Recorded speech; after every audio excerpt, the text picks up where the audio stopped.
이사야 6장은 이사야 예언자의 소명장으로 유명합니다. 1절은 오늘 본문의 사건이 언제 일어났는지를 언급합니다.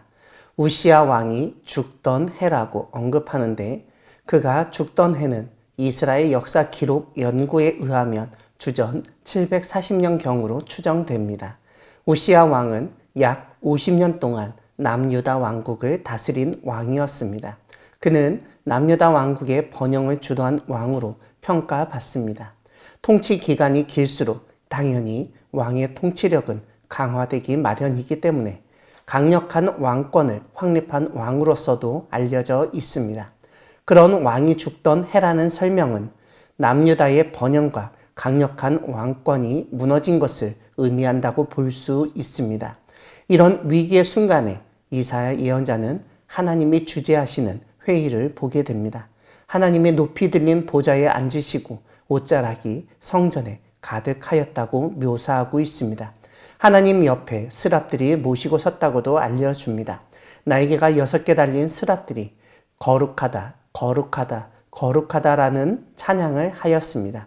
하나님의 거룩하심을 드러내는 거룩의 삼창이라고 할 수 있습니다. 4절을 보면 놀라운 장면이 벌어집니다. 이런 찬양 소리로 인하여 문지방의 터가 요동하였다는 것입니다. 이와 함께 성전에는 연기가 충만하였다고도 언급합니다. 이러한 하나님의 거룩함과 영광을 보게 된 이사야 예언자는 자신에게 화가 미쳤다는 것을 깨달았습니다. 왜냐하면 구약에서 하나님을 본다는 것은 죽음을 의미하였기 때문입니다.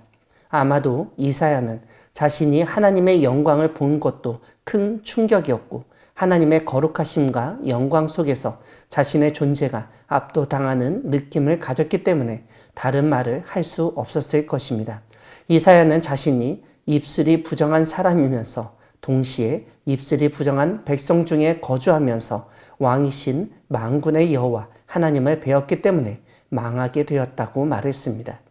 이런 점에서 오늘 본문은 우리 각자가 하나님 앞에서 입술이 부정한 존재라는 사실을 깨닫게 만듭니다.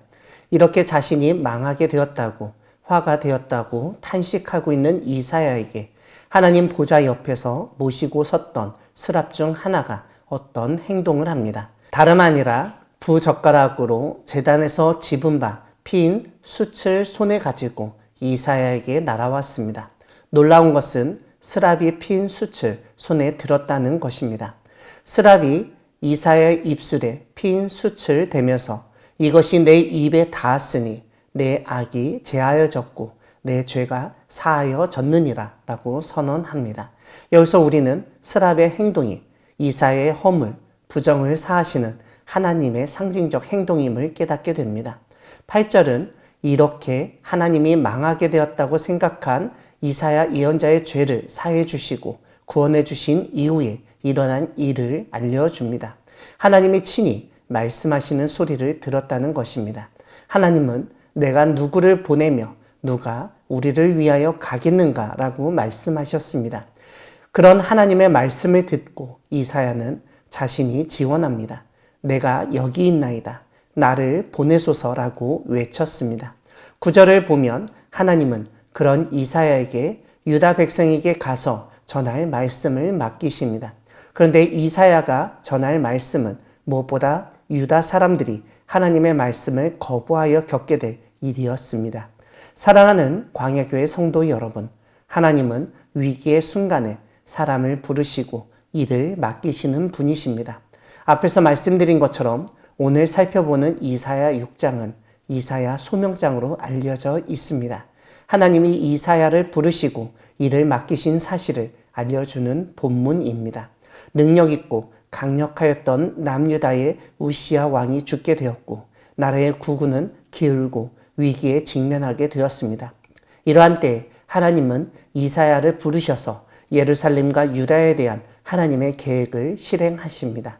죄악이 만연하여 하나님의 심판이 임박한 것처럼 느껴지는 시대에 이사야처럼 하나님의 말씀을 듣고 자원하여 하나님의 일을 하는 우리 모두가 되기를 소망합니다. 아멘.